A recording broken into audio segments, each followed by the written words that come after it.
So I tried to cut my sideburns to like kind of match my beard today, but on this side I cut it way too short. Oh, I would have never noticed. Yeah, that's why I was like, I want the right chair. Good thinking. So we got Ediz here, Hello, everybody. Georgia Meditation Center native, Native, yep. but he's leaving, becoming a monk. Yes, I'm leaving this Saturday. Today's Wednesday, so we got a few more days back in America. Sadhu. Sadhu. Do you remember the exact moment when you're like, I'm gonna become a monk? Yeah, actually, it almost felt like things kind of aligned, because I was this past year I applied for PhD applications, and after submitting all my apps, only one of them came through at New York University. Great school, but I would end up having to pay over $100,000 just for not the exact degree I was looking for. So I contacted a temple in Chiang Rai in far north Thailand, near where Myanmar, Laos, and Thailand meet, at the temple of a headmaster that I'd stayed at and learned from at his temple for about a combined month. And so they offered to ordain me, and it was kind of a no-brainer. I was instantly like, well, this will perfectly fill in at least this one extra year I have, and perhaps longer. I'm thinking it'll probably do more than a year, though. Really? Why? You know, I would think that after a year, you've just finally kind of settled in. You know, if you're willing to do a year, you might as well do 2 or 3, because you go through this massive adjustment period of, True. you know, kind of sealing some knots before you just go, okay, this is my life now, you know. That reminds me, there's like one monk, I don't know, maybe Ajahn Liam, but I forget, and he was saying that one monk was like, I'm 10 years in the robes. And so he was like, all right, good, you're like 10% liberated then. And then another monk was like, I'm 5 years in the robes, so I should be 5% liberated. And he's like, no, wrong. What did he say instead? 0%. At 6 years, you become 1%. And he said it takes the 5 years to adjust into the... Yeah, they must expect some kind of significant breakthrough once you're fully in it. I'm sure everyone has different paces, though. Right? I mean, you could do it in 5 minutes, 5 seconds. Or right now. Right, yeah. Here it is. That's, I think, why a lot of people with no prior theoretical knowledge of Buddhism in countries like ours in America are attracted to the Zen tradition. Just sit. Shut up and sit down. It's like almost like fast food or taking a pill, though. Yeah. Like, because we want instant. Instant we want enlightenment. It now. Yeah. So it's like that direct path is definitely... Mick enlightenment. Never heard that, actually. Me neither. Pretty cool, man. What made you willing to give up normal life? You know, I read a line by Ajahn Chah, and he, if you don't know, he's the Ajahn who started the Thai forest tradition that is very commonplace today and was widely considered an arahant. His teachings are incredible and widely influential today. But I read this book of his, I forgot the name now, but he compared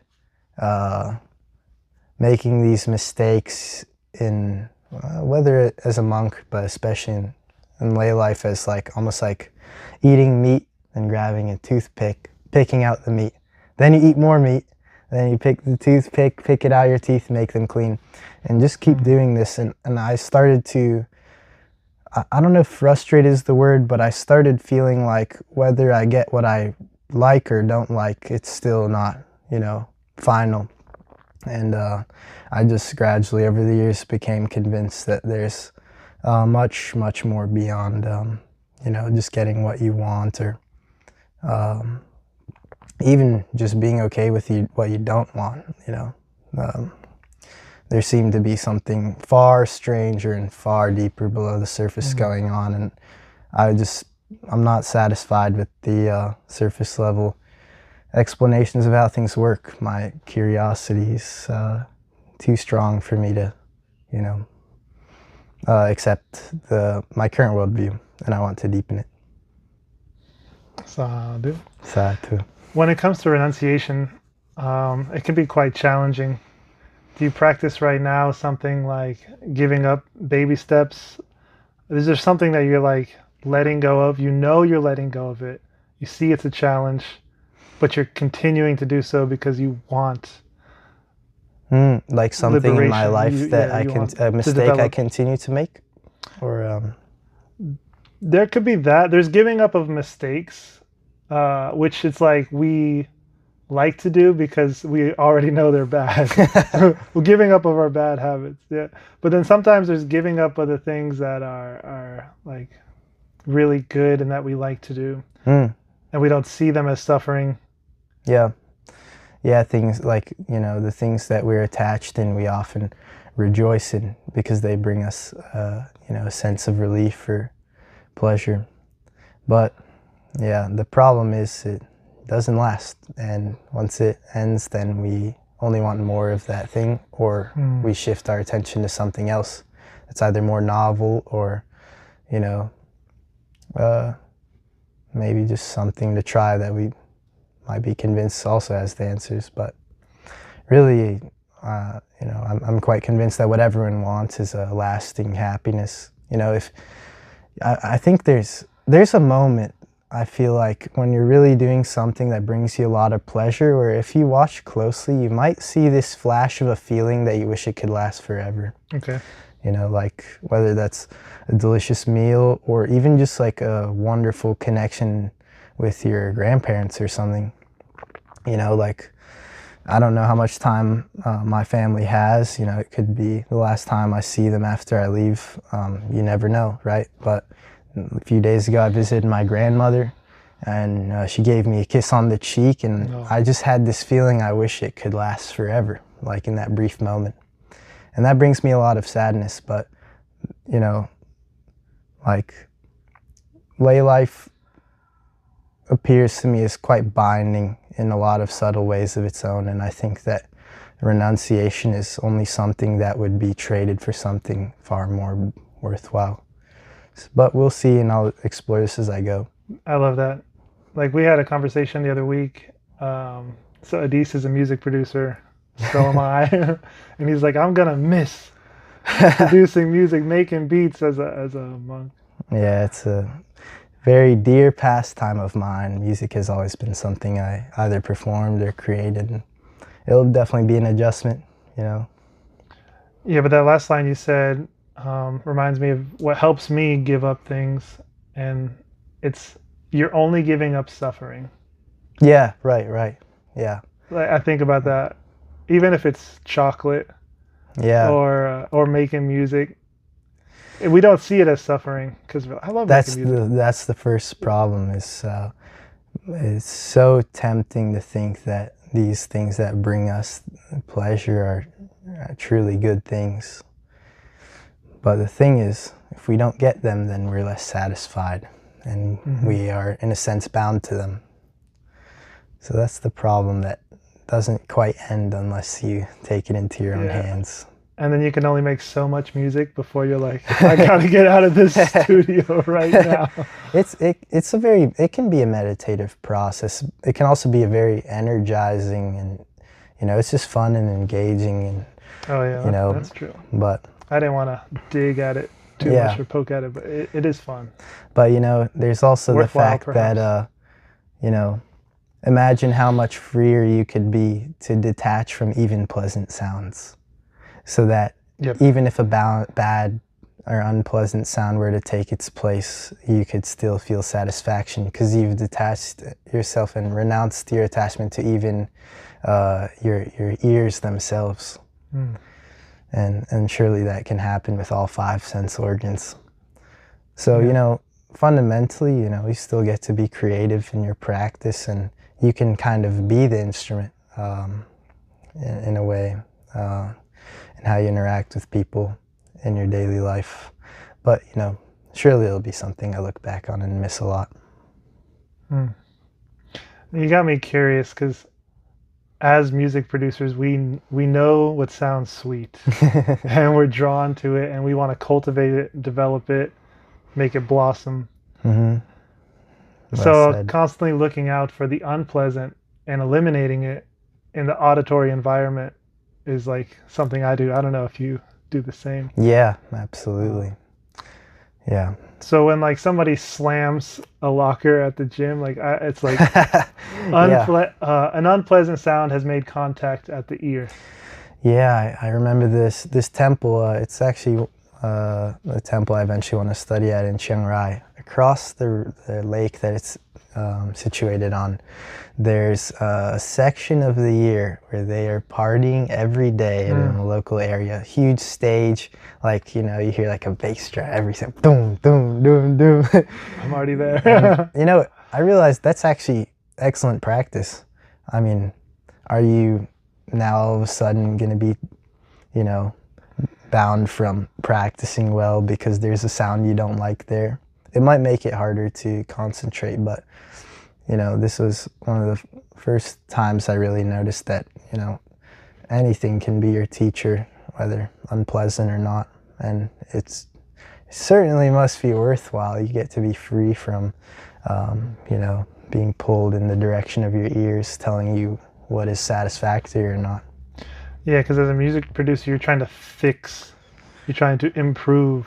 Yeah. And there's the other one that's just no unpleasant as unpleasant, pleasant as pleasant, neutral as neutral, if there is a neutral. Yeah, yeah. Typically, if you pay more close attention, it becomes pleasant or unpleasant. But asukum, adukum, I think is the. Oh yeah, neither pleasant nor unpleasant. Yeah.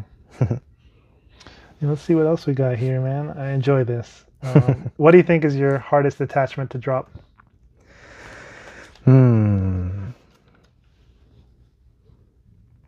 You know, like, I think for me it's going to be like, I think a big tension in my mind will be whether I want to eventually have a family or not. You know, like, you know, for whatever set of reasons, I'm the only son in my family that will be able to have children if I chose to. And, you know, I felt like I'd always dreamt of being a father and that my parents would also get to be grandparents. So there's this sort of weight of that decision, you know, will there be, will this eventually pull me back into lay life? Only time can tell. But, you know, that is one of the things that comes, like, if you truly want to be enlightened, you will also uproot your ability to feel attracted to somebody. And so, you know, monks can, I've met a monk that had an adopted child and stuff, but Really? yeah, that, I don't know, that strikes me that quite like having a family of your own, you know. Kind of. Yeah. Oh yeah? I think so, because the attachment is there. Like for me, I'm kind of adopting a church dog right now. It's not even my dog. Oh really?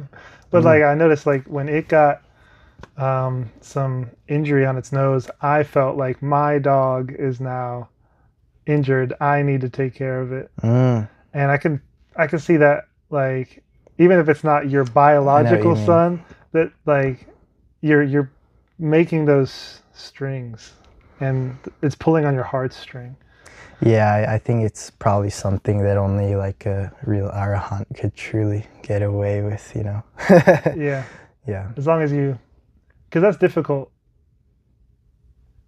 not identifying with this is my child. Yeah, because, you know, there's that saying we have, like, there's no such thing as a unhappy child and a happy mother, some kind of variant of that, you know. It's like, you know, I think in the way we typically think of parenting, I don't know that Buddhism would agree with this actually, but I think oftentimes I've heard through my life that, like, you know, if your child isn't happy, how could a parent be if you're a good parent, and so on. Like, yeah, definitely doesn't really agree or align with Buddhism. Yeah, certainly not.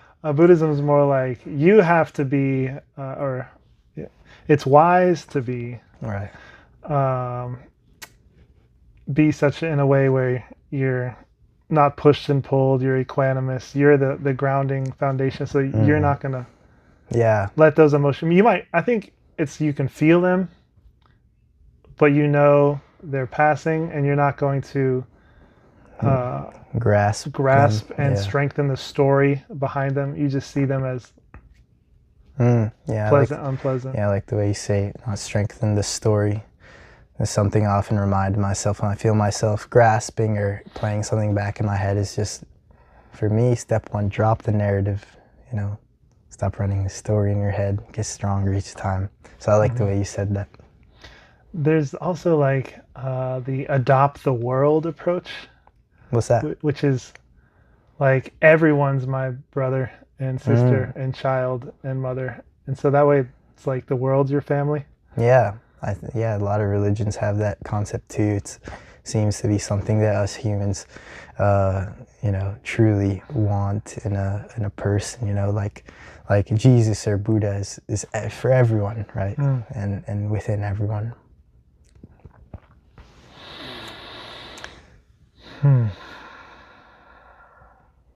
Okay, we got some rapid fire ones. All right, let's do it. What is something harder than people think? Doing nothing. Okay. What's easier than people think?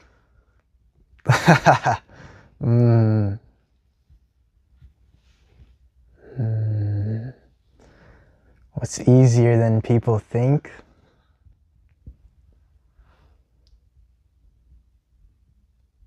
Wow. This is not too easy for you, huh? Yeah, apparently answering this question isn't as easy as I would have thought.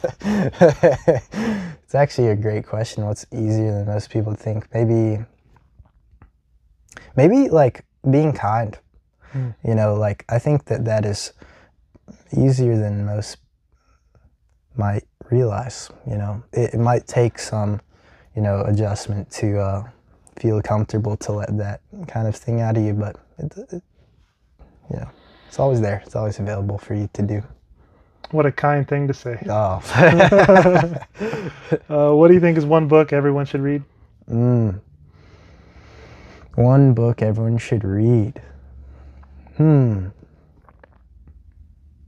Well, you know, if you're a religious person, I think you should first read the text that your religion is based on, so that because you need to strengthen your roots to be able to branch outward and understand other perspectives as well, besides from even deepening your own. And, you know, chances are if you grew up in a religious family, this is the ideal that generations and generations of your bloodline have staked themselves on. So it's worth understanding.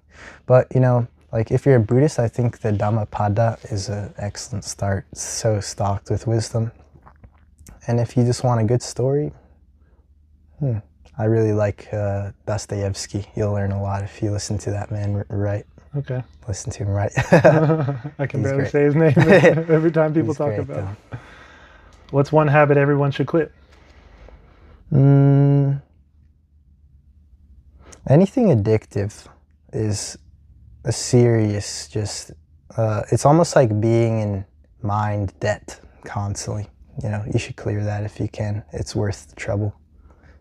You know, for those of us who have struggled with addiction, I used to work at an addiction rehabilitation center. Yeah, those addictions just they just keep going. You know, you gotta cut the line somewhere. Yeah. Yeah, it's gonna suck though. And here's a great place to do it. Yeah. I think so. No, it's not a detox center. Yeah, you might need This is not to, maybe cutting the line, but some this of is us like need to serious. start in a detox center before we practice our stillness. And define freedom in one sentence. Freedom in one sentence. The first word that comes to my mind is boundlessness. Nothing binds you whatsoever, you know, to feel at peace, to feel satisfied at the deepest level. But that's plenty of words I just used, isn't it? So Just one sentence. I'll stick with, Yeah, I like it. I'll go with my gut word that jumped to me like for whatever that. reason, boundlessness, nothing binding you whatsoever. ideally binding you away from the highest ideal that you may have. Well, do you have any questions or topics you want to raise for me before you bounce? Sure. Let me think.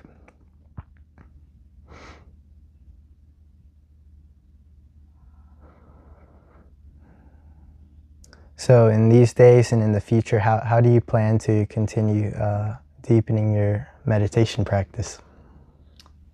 Kalyanamitta. That's definitely good. So there is sitting on the cushion, and I've done so much of that. Like I probably have 10 hours of doing that. Actually, humble brag. Now, so it's now movement for me. Like Movement?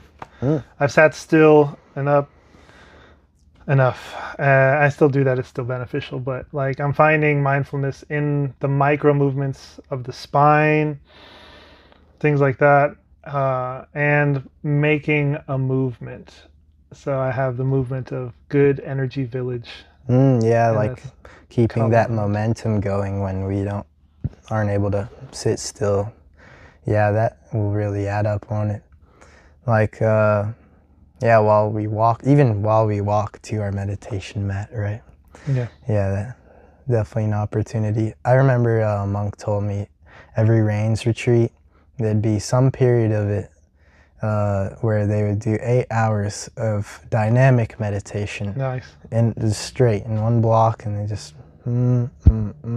like touching their body. Doing the Macarena. Yeah, I know, right? In this certain order that reminds me of the Macarena. And exactly. Electric slide in 1 hour.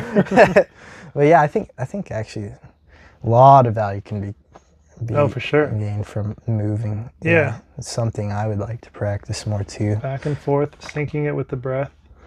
Yeah, a lot of us who like sitting meditation and start learning meditation first, try walking, maybe don't like it. But with time, maybe end up liking it as much or more. But I noticed that in many people who haven't meditated before, they often like the moving because they get to feel like they're like walking towards something. You know, you might like to.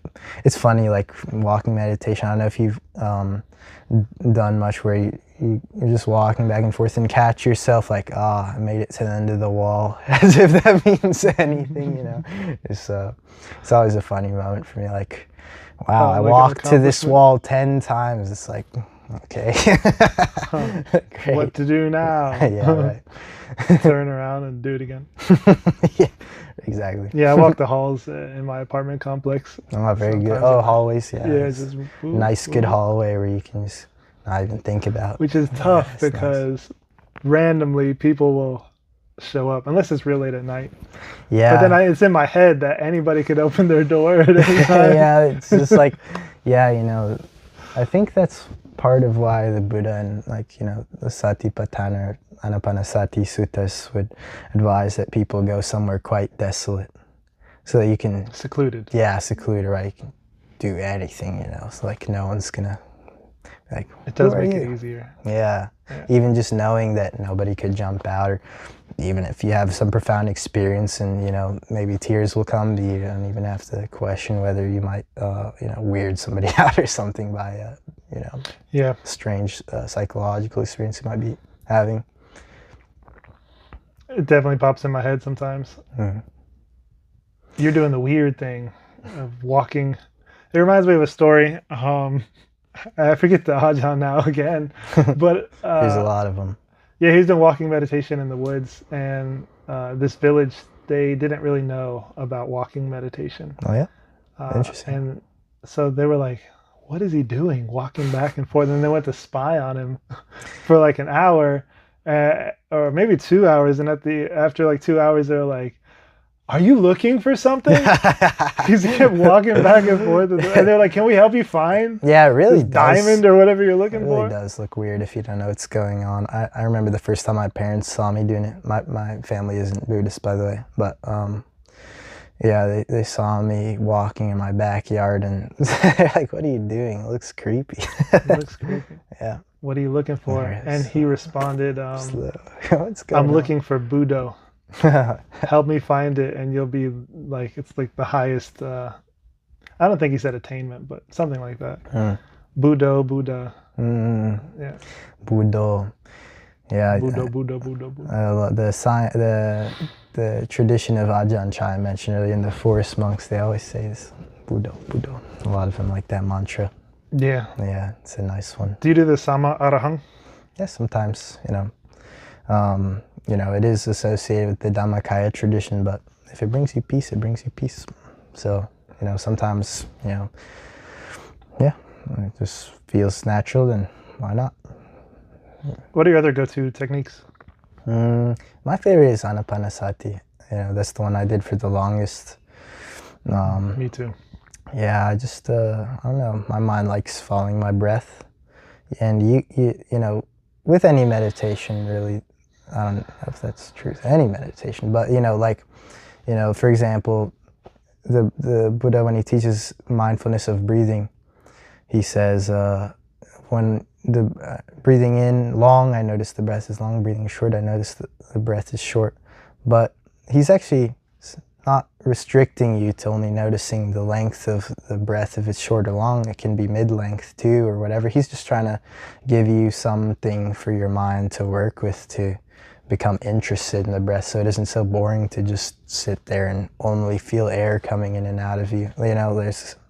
So you can get to be creative with it, like you can imagine, breathing in, like Thich Nhat Hanh's might do is, breathing in, I feel fresh, breathing out, I see myself as a flower, right? It can be very, very enjoyable, The flower. So I love the I love the amount of creativity you can actually employ in your meditation sometimes, just to make something as simple as the breath an interesting thing to watch. You'll notice if you look closely, there's practically an infinite number of things you can notice about it. Until you get to that point where you can let even the breath go. But yeah, Anapanasati, I would say, is my favorite technique. And I also like walking sometimes, but more often than not, I sit. I was doing it in there today, in the big hall. Some walking? No. Anapanasati. I was noticing breathing in short. I know I breathe in short. And I don't know if you've noticed this, but after you sit for a while and you do the long, or maybe you skip that part, but once you get to the short, it's actually more relaxing, even though the breath is faster. But I'm there and the lungs are moving faster, but I am way more relaxed. Oh, it's like an interesting phenomena. Oh, so when you sit down, are you making the breath long first, and then once you're satisfied with your concentration, you change the breath to a short one? Sometimes, but in there today, it was just kind of do whatever, follow a little guidance. But then, like when I caught myself, I'm meditating now. It might take 5 minutes to get to that point. Yeah. Then it was like focus on comfort. And I just went comfort, like bliss, relaxation, breath. And then it went to that second step. So when I say steps, the Anapanasati Sutta is more like items, not steps. You don't have to do it in order. Sometimes I go right to impermanence, but it can help if you do. There's a natural progression to it where, for example, you won't be able to perceive the mind until all 5 hindrances have been silenced, more or less, or you have a clear view of the nimitta. But yeah, the first 4 probably, those can be done in any order, I believe. But yeah, I believe there's a natural transition. There is a natural transition. Yeah. Develop the shamatha. Right, yeah. The calm, and then the insight will come easy. And it did in there. Yeah. Like after the relaxation, then I went right to like contemplation of impermanence and death. And actually, maybe I skipped it. That was earlier today. The good stuff. Yeah. So you like Anapanasati yourself.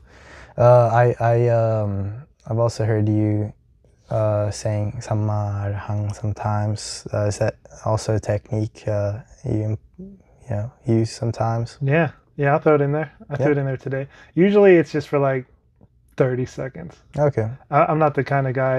I've Just never to been a get- mantra dude. Yeah, me neither. People Sometimes do. it's nice though. It gives your brain some food to kind of chew on for a sec. It's like a chew toy almost. Yeah, it's Yeah, like that's like kind of how like I think of it. a piece of chocolate. You know, it's just- Yeah. Okay, that was good. It's Anyways, like back to the breath or it's like putting comfort. some, those toys for dogs you put peanut butter in the middle of, but they can't quite reach it. It's just, oh, what is it there? That's a good metaphor for samsara. Yeah, like the. Yeah. We're trying to find love in all the wrong places, or satisfaction in all the wrong places. Yeah, and you think, let me bite harder. We had a dog named Randy. He had a Kong. You know what a Kong toy is? It's like, Oh, what is that? yeah, you put the peanut butter deep inside it, and so you like gotta literally like stick your tongue in Oh there. my god, infuriating game. Yeah, dude. And that's the reaching that we're constantly trying to do with Yeah. with our sense gates. Yeah, lately doors. I've been thinking of the Chinese finger trap. You know the one you try and Yeah, pull yeah, out and you get stuck. Oh yeah. Yeah. Don't want to do that. What other kind of techniques do you like practicing? Joy. Joy? Just like metta, loving kindness? Or, Yeah. how do you practice joy? Instantly I start smiling, right? Mm. So yeah, think of the word joy. Think of the words that bring you joy. Or there's like the mechanical like kickstart, where you just like start smiling a little bit. Yeah, Or it you actually kind of works. but You know? I don't. That's not really my thing. Often I think of other people happy.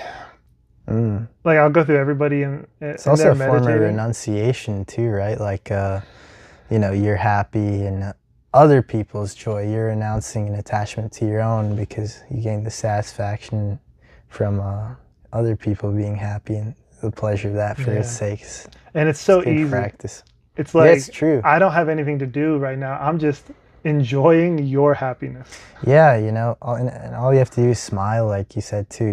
Like your body and what it does often affects the mind. If I, start running in a circle, my body will of course react a certain way. But even smiling can, even if you feel like crap, if you smile and practice smiling, I don't know, it can really work. I've found a lot of joy from that practice. Good. Which I also learned from Thich Nhat Hanh. I'm very fond of him. Yeah, me too. The other side that needs to be cultivated, I think, with joy is peace. And Can you say that again? peace Mm. or satisfaction, comfort, sukha. Mm. Piti and sukha. Because like sometimes I either can't handle all that joy, Yeah. like with the body, or I can't handle it, or there comes to this natural fading away. And if you're not careful, then it can turn into attachment, like, oh no, my joy is gone. And then like your face, the smile, the muscles on the face start to change. And you got to catch it right there and go like right into relaxation. Yeah, that doubt and excitement that kind of jolts up and it's like, it's happening. Yeah. No, my joy, I wish it could last forever, Or my peace. Or my peace. Or even just, oh no, what if this goes away? Or what if this isn't the real thing? Or, what if this isn't really joy and I'm just, deceiving myself? There's all sorts of things we can invent. It's definitely, it's hard to practice like letting yourself feel happy. I've been noticing lately a lot of the time, I can speak for myself, is like, that's when ill will comes in. It's like, are you sure you deserve to have this experience of experience this kind of, bliss or whatever, Yeah. Yeah. Quite restrictive sometimes. Never mind, just a As soon story. as things get good, you're like, not so fast. Yeah, I had at one point to like really convince myself that I am worthy. And like, of course I deserve it. And I can do this. And yeah, I can be more and more happy or more peaceful. Like, and then you show yourself that you're developing that skill. I remember that. But now it's more just like, that's another story. and drop it, start again. Mm. But sometimes I feel like you need that strengthening of the ego. Like I can do Yeah, this. I know what you mean. You know, I started off, well, I shouldn't say start off, because really my first introduction to any sort of psychological practice was Buddhism, actually. But, you know, as I started studying psychology and cognitive science at university, I started reading people like Jung and stuff. Jung was an interesting person because he served as such a great bridge for Westerners to understand what the heck these people are talking about. But he said, no matter where he looked, he saw a self, and that, you know, that he denied the idea that the self could be an illusion, and that it's something that should be developed and cultivated. You know, for example, somebody without a strongly developed persona might be the type who's just very poor at small talk and wants to jump right into the huge questions before you even get to know and understand who you're speaking with. I've met someone like that. Yeah. It's quite a lot. It is. You know, who doesn't, you know, a lot of us love talking about this stuff. If you're watching this video, you probably do. But, you know, first you got to start with the how are you, you know what I mean? How are you? Yeah, right. Like, how are you doing? What is your name? Joy maxing. I think you can start there because, I mean, everybody knows the how are you. But the transitioning from that to the deep questions, I think, is easier done with the joy. Yeah, that's true. Or just like kind of like getting comfortable and loose in your own body, and then it's like they come. Yeah, it's kind of like hopping in a taxi of joy, and it'll take you where you're trying to go. You know, don't intervene too much. I like the way Ajahn Brahm says, if you were to hop in a taxi and keep giving him instructions, he'll throw you out of the car in no time. He's like, okay, so you're going to turn here, and then you're going to do that, and then, yeah, and then watch out for that. No, actually, you want to. Is that a metaphor for the mind?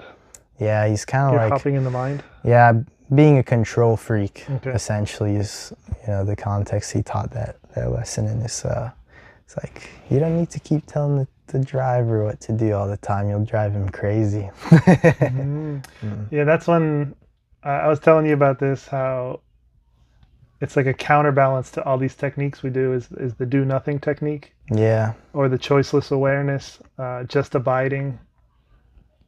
Just abiding? Nothing to do. A pure abiding. Like, what does that mean? Abiding, I'm being. Nothing to change. Like letting be, the work is already done, sort of thing.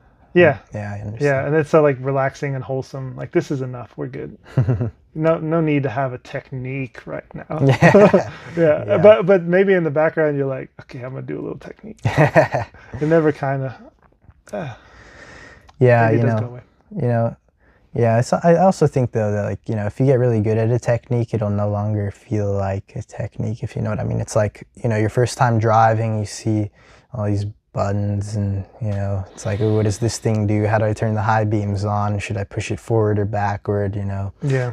Okay, I have to flip it this way to mark that I'll turn right or whatever. But eventually it's just like, you want to turn right? Second nature. Yeah. There's definitely some value to technique. But when I started Buddhism, I wanted to think that I don't need to touch a book, just sit, you know. I learned a lot from doing that, but the theory helps. Yeah. It's like the map. You have to know the destination, you need to know how to get there. Yeah. Well, you have a destination to go to. I know you're trying to give your fish tank away before you become a monk. Lay problems. I gotta give my fish tank, my amazing tropical jungle fish tank setup. Yeah, my friend will be taking care of them in the meantime. Yeah. I'm glad that he'll take care of my fish while I'm gone. I'll be nice and happy. What kind of fish? Well, there are a few types in there, but, you know, I'll just say some jungle fish, some tropical freshwater fish. There you go. Piranhas. Yeah. Have fun, buddy. Don't feed them too close. All right, man. Well, sadhu anamodana boon for all of your merit. Thank you so much for having me here, and it's a pleasure speaking to you. I will be rooting for you all as I'll be away. whether I know you or not. I wish you all the best, and thank you for watching. Peace. I feel like at this point I just like clicked off a video. Now I have to like do the work. Yeah, right. You know what I'm talking about? It's like I gotta time to make this a video. Yeah.